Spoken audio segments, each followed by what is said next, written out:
प्रिय मित्रों, स्वागत है आप सबका आपके अपने चैनल स्टडी विद प्रदीप पे। दोस्तों, जैसा कि आप सभी लोग जानते हैं कि हम लोग सुपर ऑब्जेक्टिव बायोलॉजी कर रहे हैं, जिसमें हम लोग इंपॉर्टेंट क्वेश्चन को करते हैं जो जीआईसी के लिए, टीजीटी के लिए और पीजीटी के लिए महत्वपूर्ण है। तो बात यहाँ पे कर रहे थे जीआईसी प्री के लिए महत्वपूर्ण है, जीआईसी मेंस तो आपका रिटन एग्जाम है। बात यहाँ कर रहे थे कि आज हम लोगों का जो चैप्टर है वो है मानव जनन, और मानव जनन से संबंधित आपके इम्पॉर्टेंट 31 क्वेश्चन यहाँ पे लिए गए, यानी 31 क्वेश्चन की यहाँ पे चर्चा करना है। सभी क्वेश्चन के आपको आंसर करने हैं और बताने हैं कि आपने कितने गुड अटेम्प्ट किए हैं, आपके कितने अटेम्प्ट सही हैं और कितने अटेम्प्ट आप नहीं कर पाए हैं, उसको आपको कमेंट करके बताना है। यदि आप चैनल पर नए हैं तो चैनल को सब्सक्राइब कर लीजिए और अपने दोस्तों को भी शेयर कर दीजिए।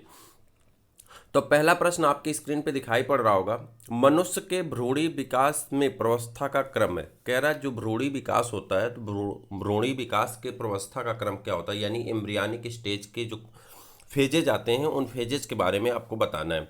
तो अगर सबसे पहले आप देखेंगे तो आपका स्पर्म और ओवा मिलता है, किसका फॉर्मेशन होता है, जाइगोट का। तो पहले जाइगोट को युग्मनज कहते हैं। तो देखिए सब में जाइगोट आगे दिया गया है, डी वाला ऑप्शन एक कट जाएगा। उसके बाद बात कर लें, जाइगोट डिवाइड होना शुरू होता है, यानी विदलन होगा। विदलन होने के बाद तो जाइगोट का विदलन होगा, विदलन होने के बाद ब्लास्टुला अवस्था आती है, ब्लास्टुला के बाद क्या हो जाता है, गैस्टुला फेज आ जाता है, यानी आपका ऑप्शन नंबर सी क्या है, करेक्ट ऑप्शन है। उसके बाद आगे बढ़ जाएंगे, मनुष्य में तंत्रिका कोशिकाओं, मस्तिष्क एवं पूर्ण तंत्रिका तंत्र का विकास किससे होता है। फिर से देखिए, मनुष्य में तंत्रिका कोशिकाओं, ठीक, जिसे आप नर्व टिश्यू कहते हैं, मस्तिष्क, ठीक, और पूर्ण तंत्रिका तंत्र का विकास किससे होता है। तो यहाँ पे जो एक्टोडर्म, एंडोडर्म और मेजोडर्म, तीनों डर्म के नाम दिए गए हैं, तीनों स्तर के नाम दिए गए हैं, और आपसे पूछ रहा किससे होता है तो आप कहेंगे किससे होता है, तो आपका आंसर होगा एक्टोडर्म से होता है। किससे होता है, एक्टोडर्म से होता है। क्लियर है। ब्लास्टोसील में बनने से भ्रूण बन जाता है। कह रहा है ब्लास्टोसील के बनने से भ्रूण बन जाता है, ब्लास्टोसील कैविटी के बनने से भ्रूण बन जाता है। कैसा बन जाता है वही आपसे पूछा जा रहा है कि ब्लास्टोसील के बनने से भ्रूण बन जाता है कैसा, ब्लास्टुला अवस्था में चला जाता है। कैसा चला जाता है, ब्लास्टुला अवस्था में चला जाता है। निम्नलिखित में से किसके परिसंचरण एवं उत्सर्जी तंत्र का विकास होता है। निम्नलिखित में से किससे परिसंचरण एवं उत्सर्जी तंत्र का विकास होता है, इसी के बारे में आपको बताना है।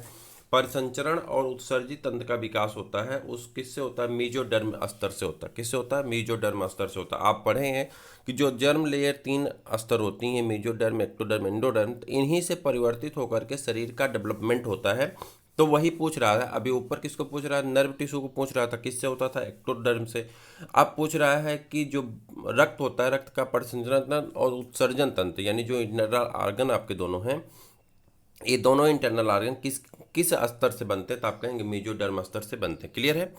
आगे बढ़ जाएं, पृष्ठरज्जु अर्थात नोटोकार्ड और बाद में इसके स्थान पर कशेरुकदंड बन जाती है। कह रहा पहले पृष्ठरज्जु होती है, उसे को नोटोकार्ड कहते हैं, बाद में उसके स्थान पर कशेरुकदंड बन जाता है, तो बनती हैं। तो यहाँ पर आपको बताना किससे बन जाती हैं, इसका ऑप्शन आपको बताना है। तो यहाँ पे किस जर्म लेयर से, तो मेसोडर्म जर्म लेयर से पहले क्या बनता है, पृष्ठरज्जु, बाद में उसी से क्या बन जाता है, कशेरुकदंड का निर्माण हो जाता है। भ्रूणी विकास की किस प्रवस्था को कोशिकाओं को कोरक खंड कहते हैं। कह रहा भ्रूणी विकास की किस प्रवस्था को कोशिकाओं को कोरक खंड कहते हैं, ये आपको बताना किस प्रवस्थाओं को कोशिकाओं का कोरक खंड कहते हैं। मारुला स्टेज को, किसको, मारुला अवस्था को। सतही विदलन किस प्रकार के अंडे से बने जाइगोट में होता है। कह रहा सतही विदलन किस प्रकार के अंडे से बने जाइगोट में होता है। ऑप्शन है अंत पीतकाय, सम पीतकाय, केंद्रीय पीतकाय इत्यादि में। तो आपको बताना किस में होता है ऐसा। तो यहाँ पे आप देखेंगे केंद्रीय पीतकाय में। केंद्रीय पीतकाय मतलब जिसके अंदर पीत वाला खंड बीच में होता है। आप अंडा देखते हैं तो अंडे में पीला योक जो पाया जाता है उसी के हिसाब से अंडे के अलग अलग भाग नाम दिए जाते हैं। तो जिसमें केंद्र में पाया जाता है उसे केंद्र पीतकाय कहते हैं या केंद्र पीतकी कहते हैं। ठीक है। ग्राफिकन पुट्टिकाएं, ग्राफिकन फॉलिकल के नाम सुने होंगे आपने, ओवरी में ग्राफिकन फॉलिकल यानी ग्राफिकन पुट्टिकाएं कहाँ होती हैं। ग्राफिकन पुट्टिकाएं कहाँ होती हैं, तो स्त्री के अंडाशय में होती। कहाँ होती हैं, स्त्री के अंडाशय में। अंड की कोशिका होती है, स्त्री के अंडाशय में होती हैं। यदि पुरुष में शुक्र वाहिनियों को काट दें, या काट कर हटा दें तो कह रहा है जो शुक्र वाहिनियाँ हैं जो स्पर्म को ले जाती हैं एक स्थान से दूसरे स्थान तक, तो उन्हें कह रहा है काट करके हटा दिया जाए तो क्या होगा। तो जो टेस्टिस से ले जा करके स्पर्म को कहाँ ले जाती हैं, पेनिस तक लाने का काम करती हैं, अगर उन्हीं को हटा दिया जाए या काट दिया जाए तो क्या होगा, ये आपसे क्वेश्चन पूछा जा रहा है। तो वीर्य में शुक्राणु नहीं होंगे, क्या होगा, वीर्य में शुक्राणु नहीं होंगे। ऑप्शन क्या होगा आपका, वीर्य में शुक्राणु नहीं होंगे। क्लियर है। स्तनियों के अंडों में पीत, स्तनियों के अंडों में पीत यानी जो पीला भाग होता है, योक जिसे कहते हैं, स्तनियों के अंडों में पीत बहुत होता है, बहुत कम होता है या नहीं। और अगला है आपका बहुत और एक और होता है, इनमें से कोई नहीं। तो इसमें आपको बताना है बहुत कम होता है या तो नहीं के बराबर होता है। ठीक है। स्तनियों के जो अंडे, चूंकि इनके बाद में क्या होता है, जैसे फर्टिलाइजेशन होता है उसे कुछ ही पल के बाद क्या होता है कि जो वह जाइगोट होता है वह जाइगोट डिवाइड करना शुरू कर देता है और प्लेसेंटा का निर्माण करता है। प्लेसेंटा आप जानते हैं हिंदी में इसे अपरा कहते हैं, अपरा बन जाता है और माँ और बच्चे के बीच में कनेक्शन बन जाता है, जिसे आप क्या कहते हैं, नाभि और माँ की यूट्रस से दोनों जुड़ जाते हैं, इसे अपरा कहा जाता है। और इसी अपरा से क्या होता है कि न्यूट्रिएंट भी आते हैं और जो वेस्ट पदार्थ होते हैं वो माँ के शरीर में वापस जाते हैं, फिर माँ के शरीर से फिल्टर होकर के निकल जाते हैं। स्त्री में संसेचन कहाँ होता है, यानी स्त्री में फर्टिलाइजेशन कहाँ होता है। इसे आप अगर शुद्ध हिंदी हटा दें, फर्टिलाइजेशन कहें तो बताइए फर्टिलाइजेशन किस साइट पे होता है, ये आपसे पूछा जा रहा है। अंडवाहिनी की नलिका होती है, अंडवाहिनी की नलिका में उस स्थान को एम्पुला कहते हैं। क्या कहते हैं, एम्पुला कहते हैं। जब आप अंडवाहिनी देखते हैं तो अंडवाहिनी की मान लेते हैं ऐसे संरचना होती है अंडवाहिनी की, और यही जाकर के आगे झलरी बनाता है, झलरी के बाद इधर से आपकी ओवरी होती है। तो यही जो स्थान जहाँ से मुड़ रहा है, इसी स्थान को क्या कहते हैं, अब एम्पुला कहते हैं। उसी एम्पुला वाले जंक्शन पे संनिषेचन होता है। तो कहाँ पे आप में ऑप्शन है, चूंकि अंडवाहिनी, तो आप अंडवाहिनी को टिक कर देंगे। परिवर्तित लैंगिक लक्षण इनमें कौन सा है, कह रहा है परिवर्तित लैंगिक लक्षण इनमें कौन सा है। ग्रेफिकन पुटिकाएं, सर्टोली की कोशिकाएं, ग्रेफिकन पुटिकाएं अंडाशय की हो गई, सर्टोली की कोशिकाएं किसमें हो गई, टेस्टिस की हो गई, स्तन, पलकों की बरौनी। तो कह रहा है परिवर्तित लैंगिक लक्षण इनमें से कौन सा है, ये आपको बताना है। तो कौन सा इसमें परिवर्तित लैंगिक लक्षण में आते हैं, तो ये आपका स्तन है, जो आसानी से दिखाई समझ में आ जाता है कि यह परिवर्तित लक्षण हो रहे हैं। यह अब एडल्ट एज में जा रही है, जो गर्ल्स है वह किस में जा रही है, एडल्ट एज की तरफ बढ़ रही है। ठीक है। सेकेंडरी सेक्सुअल कैरेक्टर भी इसे कहते हैं। सर्टोली की कोशिकाएं कहाँ होती हैं, सर्टोली की कोशिकाएं कहाँ होती हैं, तो मैंने अभी ऊपर ही बता दिया था कि सर्टोली की कोशिकाएं कहाँ होती हैं, वृषण में होती हैं, टेस्टिस में होती हैं। टेस्टिस का मतलब क्या होता है, वृषण होता है, तो टेस्टिस में होती हैं। ठीक है। लेडिक की कोशिकाएं कहाँ पाई जाती हैं, यह भी आपके टेस्टिस में ही पाई जाती हैं। लेडिक की कोशिकाएं कहाँ पाई जाती हैं, जल्दी से बता दिए, वृषणों में पाई जाती हैं, यानी टेस्टिस में पाई जाती हैं। ठीक है। क्वेश्चन नंबर 15 है आपका, स्त्रियों में अंडाशय से डिंबाणु यानी अंडाणु के मुक्त होने की क्रिया को क्या कहते हैं। कह रहा है जब स्त्रियों के अंडाशय से अंडाणु निकलता है तो उसी अंडाणु को निकलने की क्रिया को क्या कहते हैं, ओवुलेशन कहते हैं। क्या कहते हैं, ओवुलेशन कहते हैं। ओवुलेशन मतलब यही अंडा निकलता है। तो ये अंडा आप पढ़े होंगे कि मेंस्ट्रुअल साइकिल के 14वें से 15वें दिन के बीच में ओवुलेशन होता है।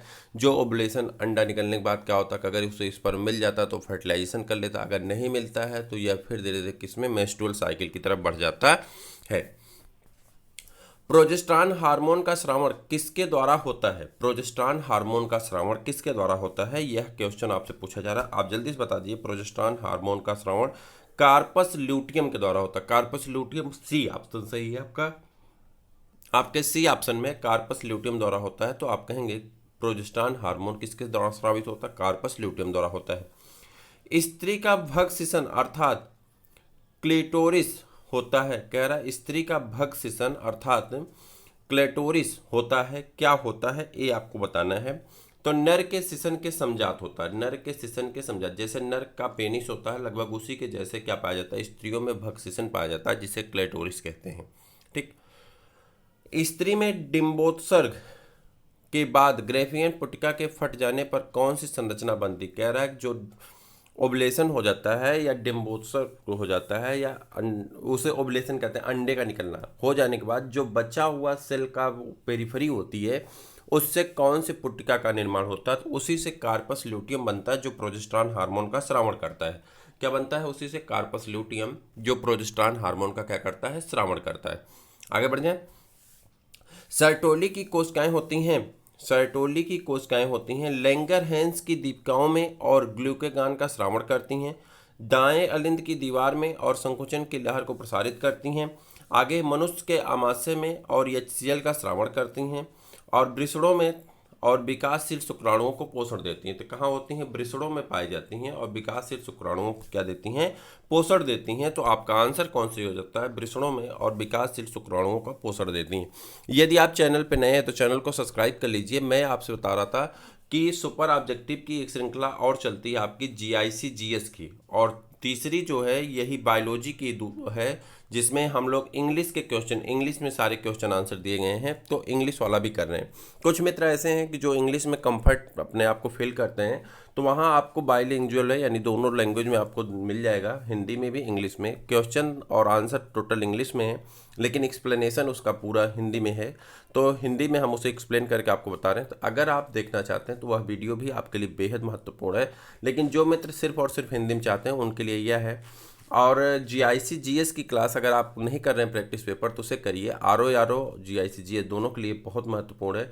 और साथ में हिंदी की भी बहुत जल्दी ही क्लास आपकी शुरू हो जाएगी, जो आप यूपी टेट के जितने भी अभी तक प्रैक्टिस पेपर हुए हैं उन सभी प्रैक्टिस पेपर की दृष्टि से महत्वपूर्ण, और साथ में आने वाले एग्जाम यानी जो 25 जुलाई को आपका यूपी टेट का एग्जाम होने वाला है उसकी दृष्टि से महत्वपूर्ण। हिंदी के, सिर्फ हिंदी की बात हो रही है, हिंदी के समस्त क्वेश्चन पेपर आपको सॉल्व कराए जाएंगे, जो आपको फ्री में ही मिलेगा चैनल पे।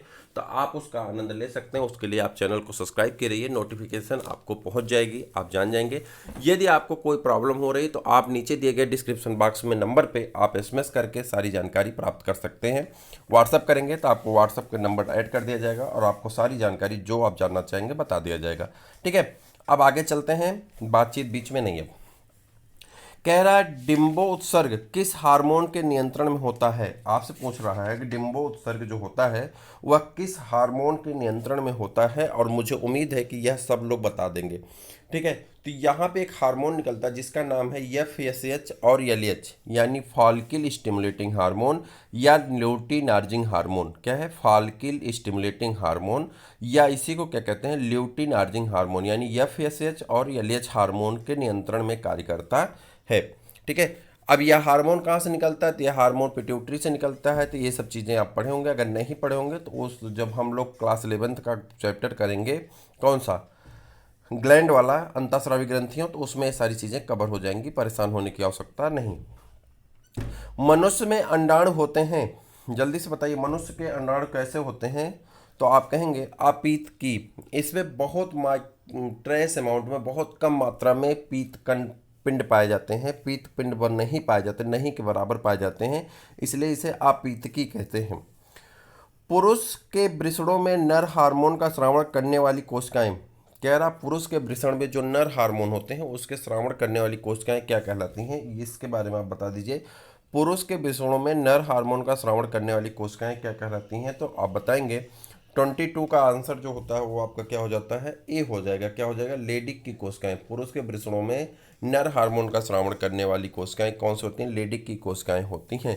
नर हार्मोन कौन होता है? एंड्रोजन कहते हैं। ग्रुप ऑफ हार्मोन क्या कहते हैं? एंड्रोजन कहते हैं। लेकिन वैसे नॉर्मली अगर कोई पूछ ले तो टेस्टोस्टेरोन कहा जाता है। ठीक है, आगे बढ़ जाते हैं। डिम्बोत्सर्ग के बाद अंडाशयी पुट्टिका में कार्पस ल्यूटियम नामक रचना किसमें बनती है? कार्पस ल्यूटियम नामक रचना किस में बनती है? तो आप बता देंगे कार्पस ल्यूटियम नामक रचना किस में बनती है। तो जल्दी से यहाँ 4 ऑप्शन है, मेढक में, मुर्गी में, स्त्री में और मछलियों में। तो ये 4 अलग अलग ग्रुप के नाम दिए गए हैं, तो आपको बताना किस में बनती है। तो आप तुरंत बता देंगे स्त्री में बनती है, यानी मैमेलिया में फॉर्मेशन होता है। मैमेलिया में भी, किसमें? प्राइमेट में। ठीक है, मैथुन के समय यौन को चिकना बनाने हेतु एक क्षारीय द्रव का स्रावण करने वाली ग्रंथि, कह रहा है मैथुन के समय जब सेक्सुअल रिलेशनशिप होती है तो उसके समय यौन को चिकना बनाने हेतु एक क्षारीय द्रव्य का स्रावण करने वाली ग्रंथि होती है। तो किस ग्रंथ से यह क्षारीय द्रव्य निकलता है इसके बारे में आपको बताना है। उस ग्रंथ का नाम बताइए जल्दी से। तो उस ग्रंथ का नाम हो जाता है कार्पस से। कार्पस, ठीक है, वो कौन सी ग्रंथ होती? कार्पस से निकलता है। अंडाशय का निषेचन ना हो पाए तो कार्पस ल्यूटियम, कह रहा अंडाणु का निषेचन ना हो पाए तो कार्पस ल्यूटियम क्या करता है? अंडाणु का निषेचन अगर ना हो पाए तो कार्पस ल्यूटियम किस में बदल जाता है? कार्पस एल्बिकेंस में बदल जाता है। किस में बदल जाता है? कार्पस एल्बिकेंस में बदल जाता है। शुक्रवाहक उच्छेदन के बारे में निम्नलिखित में से कौन सा कथन गलत है? शुक्रवाहक उच्छेदन के बारे में निम्न में से कौन सा कथन गलत है, इसके बारे में आपको बता देना है कौन सा कथन गलत है। तो जल्दी से बता दिए। तो एपिडाइडमिस में शुक्राणु नहीं होते, एपिडाइडमिस में शुक्राणु नहीं होते हैं। संयोजी ऊतकों का विकास निम्नलिखित में से किसके द्वारा होता है? संयोजी ऊतकों का विकास निम्नलिखित में से किसके द्वारा होता है? तो भ्रूणी मेजोडर्म द्वारा होता है। किससे होता है? भ्रूणी मेजोडर्म द्वारा होता है। निम्नलिखित में से कौन सा विकल्प शुक्राणुओं के परिवहन के पथ को सही रूप से बताता है? निम्नलिखित में से कौन सा विकल्प शुक्राणुओं के परिवहन के पथ को सही रूप से बताता है? ये आपको आंसर करना है इसका। तो इसमें हो जाएगा वृषण जालिका, अपवाही वाहिनिकाएं, एपिडाइडमिस और शुक्रवाहक। क्षमतायन, क्षमतायन मतलब होता है कैपेसिटेशन। क्षमतायन कहाँ होता है? क्षमतायन कहाँ होता है? कैपेसिटेशन कहाँ होता है? इसके बारे में आपको बताना। कैपेसिटेशन कहाँ होता है? तो आप बताएंगे मादा जनन क्षेत्र में। कैपेसिटेशन कहाँ होता है? मादा जनन क्षेत्र में होता है। और उसके बाद है मानव शरीर में कौन सी अंतःस्रावी ग्रंथि अस्थायी, कह रहा कौन सी ऐसी अंतःस्रावी ग्रंथि है जो अस्थायी है, जो बनती रहती है और मिट भी जाती है? तो उसके बारे में आपको बताना। कार्पस ल्यूटियम क्या होगा? कार्पस ल्यूटियम यानी पीतक पिंड जो होते हैं यह अस्थायी ग्रंथ होती है, बनती भी है और नष्ट भी हो जाती है, जबकि और सभी ग्रंथियां आपकी अस्थायी ग्रंथ के रूप में आते हैं। जनन के लिए आवश्यक हाइपोथैलेमिक हार्मोन यानी जिसे आप कहते हैं GnRH गोनाडोट्रोपिन स्टिमुलेटिंग हार्मोन, क्या कहते हैं? गोनाडोट्रोपिन स्टिमुलेटिंग हार्मोन कहते हैं, यानी या इसको ऐसे कहते हैं, इसका फुल फॉर्म जो होता है gonadotropin releasing hormone. Gonadotropin releasing hormone जो होता है वह किस पर कार्य करता है? गोनाडोट्रोपिन रिलीजिंग हार्मोन किस पर काम करता है ये आपको बताना है। अग्र पीयूष ग्रंथि पर और एलएच तथा एफएस के श्रावण को उद्दीपित करता है। कह रहा है अग्र पीयूष ग्रंथ के दो हिस्से होते हैं, अग्र पीयूष ग्रंथ और पश्च पीयूष ग्रंथ। तो अग्र पीयूष ग्रंथ पे काम करता है और एलएच और एफएस यानी ल्यूटिनार्जिंग हार्मोन और फॉलिकल स्टिमुलेटिंग हार्मोन के श्रावण को उद्दीपित करता है, जिससे उनका श्रावण होने लगता है और वह जाकर के यह दोनों हार्मोन ओवरी में और ये दोनों हार्मोन जाकर के टेस्टिस को क्या करते हैं? उत्तेजित करते हैं, जिससे टेस्टोस्टेरोन का स्रावण होने लगता है और स्पर्म का फॉर्मेशन होने लगता है। तो इस प्रकार से आपके आज के श्रृंखला में यानी मानव जनन से रिलेटेड आपके 31 क्वेश्चन यहाँ पे कंप्लीट होते हैं। कल के श्रृंखला में हम लोग ऐड करने वाले हैं किसको? जनन और स्वास्थ्य को। ये चैप्टर आपका किसका? क्लास 12 बायोलॉजी के तीसरा चैप्टर था और कल हम लोग चौथा चैप्टर करने वाले हैं। मुझे उम्मीद है कि आपको यह वीडियो पसंद आया होगा। अगर वीडियो पसंद आया तो अपने दोस्तों को भी शेयर करिए, लाइक करिए, सब्सक्राइब करिए। फिर मिलते हैं किसी और वीडियो में, तब तक के लिए इजाज़त दीजिए। नमस्कार।